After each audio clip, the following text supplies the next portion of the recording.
ना हुई उसके बाद में तुमने कहाँ कहाँ शिकायत की है? मैंने कानूता थाने और बस्ती चौक में जाकर अपने बयान दिए और 164 के बयान और FIR मैंने जो भी लिखा है मैं उसी बात पे कायम हूँ। इसके अलावा मैं कुछ नहीं पता। तो साध्वी जी का ये कहना है कि वो जो आरोप लगा रही है वो गलत है। वो यहाँ पर बच्चे को जो भी मतलब यहाँ आई थी तो हमने उसको एक शरण देने के हिसाब से रखा था। उसके मन में क्या चल रहा है ये हमें जानकारी नहीं। फिर इसके बारे में कुछ नहीं पता। उनका ये भी कहना था कि तुम कई घंटों तक किसी से फोन पे बातें करती रहती थी और वहां पर किसी बच्ची से भी बात कराई थी जिसको रोकने पर तुम शायद नाराज हो गई। मैं बस इतना ही बोलूँगी, मैंने जो बयान में लिखा है ना इसके अलावा मैं कुछ नहीं बता। तो साध भैया वो 18 जुलाई 2018 को अपनी माँ के साथ अपने छोटे 3 साल के भाई के साथ और एक 3 महीने का बच्चा लेके मेरे यहाँ आई थी और बहुत गिड़गिड़ाया। पहले तो उसने मुझ पे प्रेशर बनाया कि सिर्फ बच्चे को रखो जी। अब वो आई थी जिस आश्रम से, उसका नाम है शक्ति स्तंभ। मैंने कहा कि वो आश्रम कहाँ पे है? यहीं कहीं जयपुर में ही है जी। और मैंने कहा कि हम यहाँ छोटे बच्चे नहीं रख सकते जी। ये जरूरी है कि आपको वो बोली फिर 2 महीने मुझे अपने को संभलने में चाहिए क्योंकि वो बिन ब्याही माँ किसी के साथ रह के, और वो सीकर की लड़की है जी। और कोई राजेंद्र जी राव है उनकी बेटी है जी। और उसकी माँ ने काफी गिड़गिड़ाया। तो मैं तो साधु हूँ कि हमारी इज्जत बचा लीजिए दीदी और इसको छत दे दीजिए 2 महीने तक। फिर ये उसने कोई होटल मैनेजमेंट वगैरह कुछ कर रहा है, फिर नौकरी ढूंढ लेगी। तो फिर हमने कहा कि अगर तुम खुद रहती हो यहाँ पे तो आप रह सकती हो बच्चे को लेके जी। तो वो फिर यहाँ रहे। उसके बाद में वो क्या योजना है, क्योंकि बार बार वो जाती रही है। आप मेरे एंट्री रजिस्टर उठा के आए दिन वो 19 को भी गई है, 18 को वो आई है और 19 को भाई मैंने कहा कि तुम्हारा कोई लीगली डॉक्यूमेंट्स दिख नहीं रहा है, ये बच्चा तुम्हारा है भाई, किसी को रखेंगे तो आईडी तो चाहिए। उसकी माँ का कार्ड मिल गया, आधार कार्ड मिल गया, भामाशाह मिल गया, उसका खुद का मिल गया। मैंने बच्चा तेरा है, ये तो लीगली नहीं दिख रहा।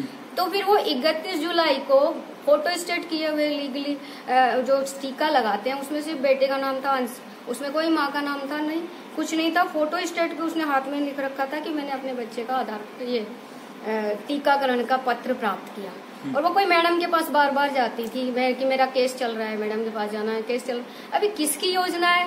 मेरे को बहुत भारी ऐसा लगता है कि बहुत भारी योजनाओं में फंसाया गया है, मिथ्या केस में, झूठा। और मैं कहीं फरार नहीं हूँ, मैं तो अपने आश्रम पे हूँ। 4 दिन मेरा एक कैंप था, मैं उसमें थे 29 तारीख से लेके और मेरा 3 तारीख तक कैंप था।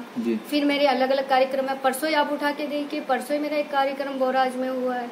और नवरात्रे चल रहे तो मैं नवरात्रे तो अपने आश्रम में करती हूँ। कभी किसी ने मैंने जिस दिन पुलिस आई थी मैं उस दिन भी यहीं मौजूद थे जी।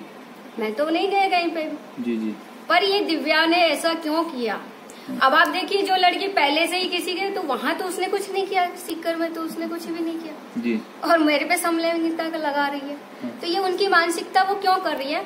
हाँ, जब जिस दिन पुलिस आई थी उसने मेरे पे प्रेशर बनाया साथ में इन पे कि ये आश्रम और ये संस्था मेरे नाम कर दो तो मैं केस वापस ले लेती हूँ। तो भाई कैसे कर देते किसी को? तिनका कर करके 10 साल से मैंने अपनी साधना से आश्रम, मैंने अपने बच्चों के लिए या जो भी, मैं तो निराग ब्रह्मचारी हूँ, मैंने तो अपने बच्चों के लिए जिनके लिए मैं जीती हूँ उनके लिए बनाया। कैसे किसी एक आई हुई 2 महीने की बच्ची लड़की के लिए कर दे? जब दिव्या ने आपके या कभी आपके उससे बातचीत हुई? नहीं, मेरे से नहीं हुई, पर उसकी माँ का फोन हमारी सचिव के पास आया था और उसने प्रेशर बनाया कि हाँ करवा दो साध्वी जी से। तो उन्होंने कहा क्यों, जब आप तो केस कर चुकी हो ना, अब हमें घबराना तो हमें। ये बात आपने पुलिस को बताई कि उनका फोन आया था और उसने हमको ये कहा? बताई थी। रिकॉर्डिंग है आपके पास उनकी? हाँ जी, वो रिकॉर्डिंग है। प्रेस कॉन्फ्रेंस, जब प्रेस कॉन्फ्रेंस होगी तो हम देंगे। अब पत्रिका ने एक तरफा एक चलती फिरती जिस लड़की का कोई अस्तित्व नहीं है उसके कहने से तो न्यूज छप गई, लेकिन पत्रिका ने मुझे आके यहाँ पूछा नहीं कि साधु जी आप फरार हो कि नहीं हो। पहली बात वो लिख रहा है कि मैं फरार हूँ, मैं तो यहीं बैठा हूँ। देखो, मैं किसी व्यक्तिगत या विशेष क्या होती है जी, देखिए यहाँ पे जो प्रवेश लेने की प्रक्रिया होती है, जो बच्चियां रहती थी वो एक छात्रावास के अंतर्गत रहती थी जी, जिसमें माता पिता का जो सारा एफिडेविट वगैरह वो सब लगता है जी। और जो दिव्या थी, दिव्या राव जिसका नाम है, और वो यहाँ पे जो आई थी वो बालिग लड़की थी जी। और आप जानते हैं कि हिंदुस्तान के संविधान में है कि 18 के ऊपर से जो ऊपर होता है उसका खुद का वो रहता है कि वो अपने हिसाब से रह सकता है कहीं पे भी। लेकिन उसके भी वेरिफिकेशन वगैरह सारे हुए थे, मतलब उसके जो भी कागजात वगैरह थे वो सारे यहाँ रखे गए थे। लेकिन उसके साथ जो बच्चा था, जो अवैध वो लेके घूम रही है, उस बच्चे का कहीं पे भी कोई वेरिफिकेशन उसने नहीं करवाया। मैम वो बच्चा यहाँ लेकर आई थी, उसने बताया कि अवैध है, इसके बावजूद भी आपने उसका कुछ भी वेरिफिकेशन नहीं करवाया? देखिए उसने, मैं आपको वही बार बार कह रही हूँ कि उसने बहुत रिक्वेस्ट की, इतनी हम्बल रिक्वेस्ट की कि दीदी ये मामला कैसे भी करके आप किसी को ना बताए क्योंकि मेरी बेटी का जीवन बर्बाद हो जाएगा। उसकी माँ ने बार बार ये रिक्वेस्ट की और आप समझ सकते हैं कि दीदी अगर सेवा का कार्य कर रही हैं तो किसी बेटी के लिए ये बहुत बड़ा प्रश्न चिन्ह खड़ा हो जाता है। इसलिए उस चीज को उतना ऊपर नहीं किया गया, ना किसी से उतनी पूछताछ की गई। आपका सीधा कहना है कि ये साध्वी जी के ऊपर में सरासर आरोप लगाया है? जी बिल्कुल, और इसकी पूरी जांच चल रही है। अपना परिचय दीजिए। अपना परिचय। मेरा नाम प्रियंका है और आप यहाँ मैं यहाँ की सचिव हूँ।